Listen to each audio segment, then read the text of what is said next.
India பூரா இந்த நிலைமை இருக்குது. நீங்கள் பார்த்தீங்கன்னா ஏழை மாணவர்களுக்கு ஒரு தரமான கல்வி தரத்தில் கம்மியாக தான் இருக்குது. பணக்காரனுக்கு கல்வி, பணக்கார மாணவர்களுக்கு அந்த தரம்ன்றது ஹையாக தான் இருக்குது. இது நிதர்சனமான உண்மை. இது எங்கே இடிக்குதுன்னா, ஒரு ஏழை பையன் தரம் குறைவாக உள்ள பள்ளியில் படித்தே வரான், 12வது முடிச்சிட்றான்.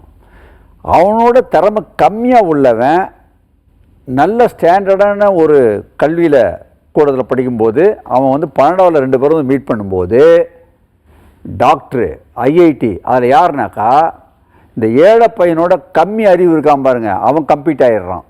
காரணம் என்னன்னாக்கா தரத்தில் வித்தியாசம். இது உண்மையிலே மோசங்க.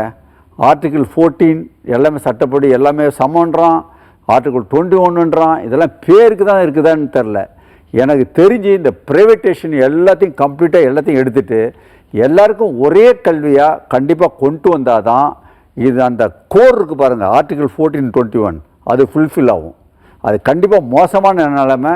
இந்த அரசாங்கம் கண்டிப்பாக இதுக்கு ஒரு தீர்வு காணணும். இதுக்கு பொதுநல வழக்கு கண்டிப்பாக போடலாங்க.